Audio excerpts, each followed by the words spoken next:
Hello friends, welcome to Indian study पर आपका स्वागत है। दोस्तों, आज की इस वीडियो में मैं आप लोगों के लिए हिंदी का रिवीजन टेस्ट लेकर के आया हूं, जो कि आपके आने वाले एग्जाम यूपी जेल ऑर्डर के लिए बहुत ही ज़्यादा इंपॉर्टेंट है।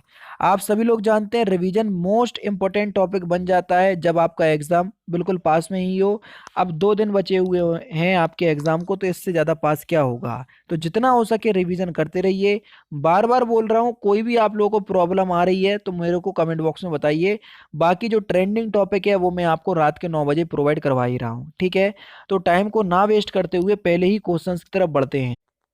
जब एग्जाम क्रैक करने की हो बात, तो अनअकैडमी आपके साथ, इसी उद्देश्य के साथ अनअकैडमी आप लोगों के लिए फ्री स्पेशल क्लास प्लान लेकर के आया है। इसमें आप अनअकैडमी के प्लेटफॉर्म के अंदर जितनी भी स्पेशल क्लास चलाई जा रही होंगी, उन सारी स्पेशल क्लासेस को आप एक्सेस कर सकेंगे केवल एक कोड के साथ। क्योंकि आप सभी लोग जानते हैं मैं UP triple S C category को देखता हूं, तो मैंने पहले ही सिलेक्ट कर लिया है। आपको कुछ नहीं करना है, आपको इस 3 डॉट पर क्लिक करना है जो कि आपके सामने है। यहाँ पर आकर के आपको फ्री स्पेशल लाइव या फ्री लाइव क्लासेस पे क्लिक करना है, जैसा कि मैं करता जा रहा हूँ।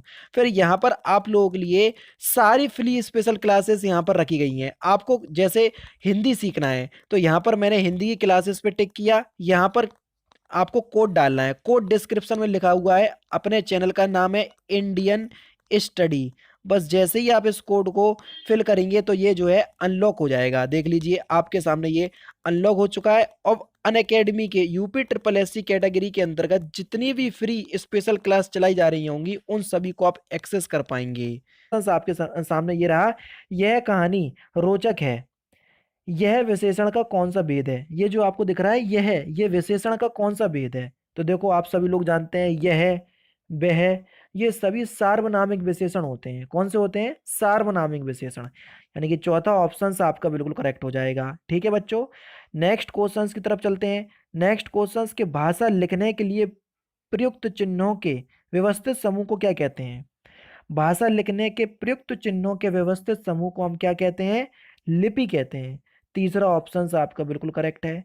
नेक्स्ट क्वेश्चन, बेईमानों से बचकर रही है वाक्य में लुप्त विशेष विशेष के रूप में प्रयुक्त शब्द कौन सा है, जल्दी बताइए। Question number 16। तो आपका जो सही आंसर हो जाएगा वह हो जाएगा आपका लोगों से। समझ रहे, ये एक लुप्त विशेष है। समझ रहे, बेईमान लोगों से बचकर रही है या बेईमानों से बचकर रही है। ये जो आपका विशेष है ये इस वाक्य में लुप्त है। समझ रहे ना। तो इस क्वेश्चन का पहला ऑप्शन आपका बिल्कुल करेक्ट है।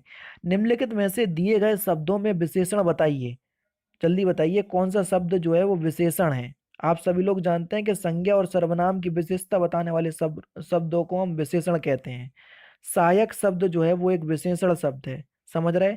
तीसरा ऑप्शन आपका बिल्कुल करेक्ट है।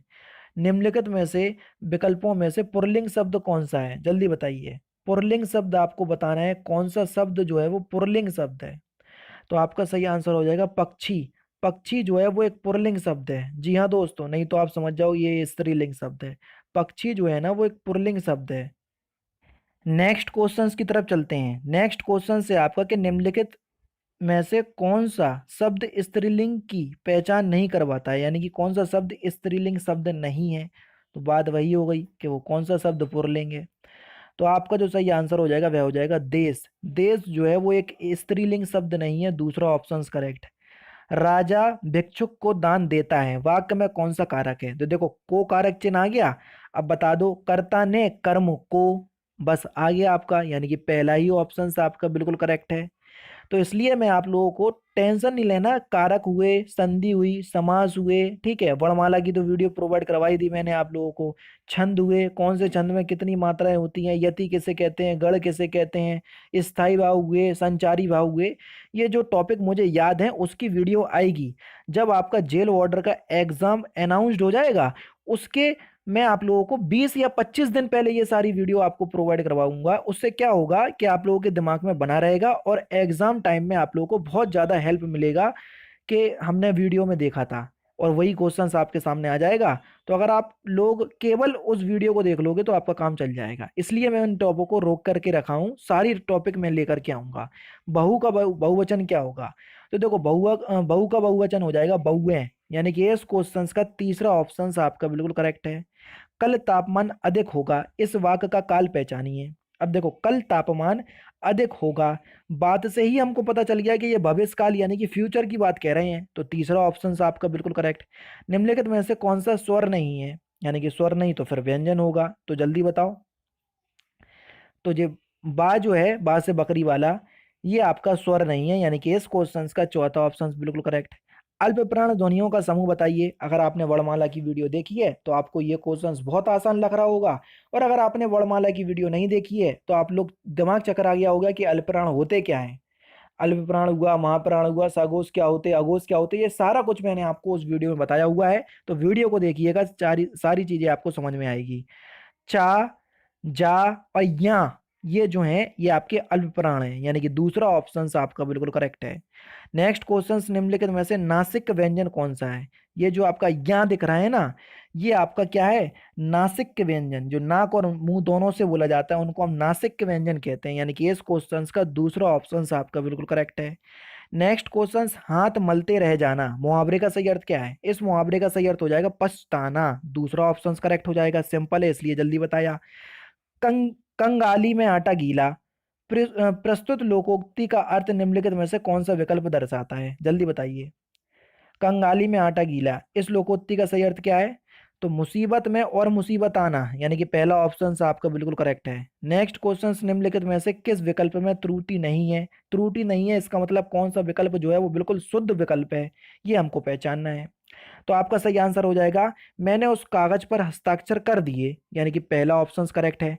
कर दिया, मैंने कागज पर हस्ताक्षर कर, उस कागज पर मैंने हस्ताक्षर कर दिए, तो ये मतलब सारे ऑप्शंस जो हैं वो गलत हैं, केवल पहले ऑप्शंस को छोड़कर। भरत मुनि के अनुसार रसों की संख्या कितनी है, जल्दी बताओ। तो आपका सही आंसर हो जाएगा 8। भरत मुनि ने 8 रसों को माना है। नौवां रस कौन सा है जिसको भरत मुनि ने रस की संज्ञा नहीं दी, इस क्वेश्चन का आंसर आप लोग मुझे कमेंट बॉक्स में बताना, ठीक है। इंपॉर्टेंट है और कई एग्जाम में पूछा भी जाता है, और 50 से ज्यादा वीडियो में मैं बता भी चुका हूँ। जहां उपमेय में उपमान की समानता की संभावना व्यक्त की जाती है वहां कौन सा अलंकार होता है, वहां उत्प्रेक्षा अलंकार होता है। कौन सा, उत्प्रेक्षा अलंकार, पहला ऑप्शन करेक्ट। प्रवाह लाने के लिए छंद की पंक्ति में ठहरना क्या कहलाता है। प्रवाह लाने के लिए छंद की पंक्ति में ठहरना क्या कहलाता है, तो हमको उसको हम यति कहते हैं। क्या कहते हैं, यति, दूसरा ऑप्शन आपका बिल्कुल करेक्ट। नेक्स्ट क्वेश्चन आपके सामने कि अनेकार्थी शब्द अब्ज के गलत विकल्प का चयन कीजिए।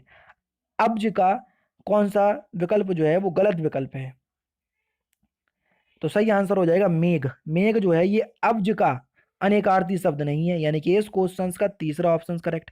पवन का संधि विच्छेद बताओ, कई बार आप लोगों ने करा होगा इसका संधि विच्छेद, तो पवन का संधि विच्छेद क्या हो जाएगा, बी ऑप्शन।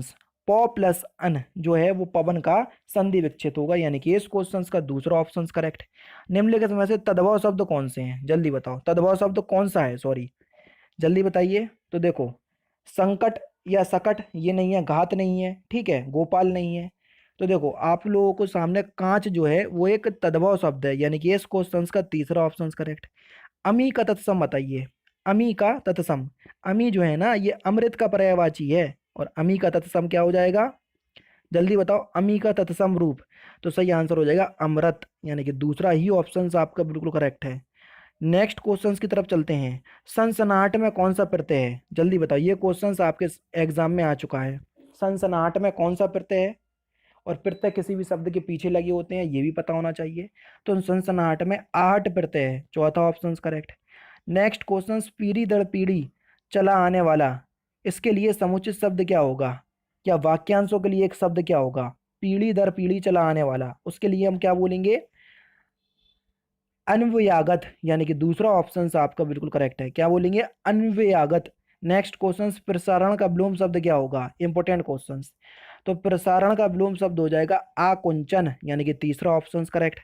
निम्नलिखित में से कौन सा अज्ञानी का पर्याय नहीं है, कौन सा अज्ञानी का पर्याय नहीं है, भिग, भिग जो है ये अज्ञानी का पर्यायवाची नहीं है, दूसरा ऑप्शन करेक्ट। पंचानन में कौन सा समास है, जल्दी बताओ। पंचानन, 5 हाथों वाला, ठीक है। तो जहां पर भी भगवान के नाम होते हैं वहां पर बहुव्रीहि समास होता है। पंचानन मेरे ख्याल से ब्रह्मा जी हैं, मोस्टली मुझे इतने मतलब इन सारी चीज़ों में कन्फ्यूजन है, विष्णु जी, शिव जी, ठीक है। तो इस वजह से माफ़ी चाहूँगा, तो जो भी आप है पहचान लीजिएगा, पंचानन। तो आपका बहुब्रीहि समास होगा, इस बात से तो मैं आप लोगों को गारंटी देता हूँ, क्योंकि जितने भी भगवान के नाम है वो सारे बहुब्रीहि समास में रख देना आंख बंद करके। गलत अगर आपका निकल जाए तो मुझे बताना फिर, ठीक है। निम्नलिखित में से कौन सा कथन जो है वो गलत है? गलत वाक्य को हमको पहचानना है 141 में। तो सही आंसर हो जाएगा, विसर्ग के साथ विसर्ग के मेल से उत्पन्न विकार को विसर्ग संधि कहते हैं, ये बिल्कुल गलत है। चौथा ऑप्शन आपका बिल्कुल करेक्ट है, ठीक है। नेक्स्ट क्वेश्चन, मैं छुपाना जानता तो फिल इन द ब्लैंक्स मुझे फिल इन द ब्लैंक्स ही समझता। जल्दी बताओ। मैं छुपाना जानता तो मित्र मुझे धूर्त ही समझता, यानी कि इस क्वेश्चन का तीसरा ऑप्शन आपका बिल्कुल करेक्ट है। नेक्स्ट क्वेश्चंस, दिए गए विकल्पों में उपार्जित का ब्रूदार्थक शब्द यानी कि उपार्जित का ब्लूम शब्द क्या होगा? तो उपार्जित का ब्लूम शब्द हो जाएगा अनुपार्जित, यानी कि इस क्वेश्चंस का तीसरा ऑप्शन आपका बिल्कुल करेक्ट है। 143 के बाद 147, क्योंकि बाकी के जो 144, 145, 146 तीन क्वेश्चंस आपके गद्यांश में चले गए, क्योंकि गद्यांश के आंसर आप लोग देते नहीं है, इसलिए मैं लेकर के आना अब बंद कर दिया। कादम्बरी किस लेखक की रचना है? बहुत इंपॉर्टेंट क्वेश्चंस है, जल्दी बताओ।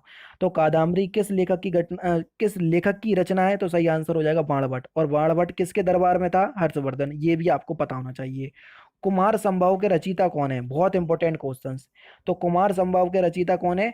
कालिदास। कालिदास जो है कुमार संभव के रचयिता हैं। नेक्स्ट क्वेश्चंस, वर्ष 1973 में साहित्य अकादमी पुरस्कार प्राप्त आलोक पर्व रचना है किसकी? जल्दी बताइए।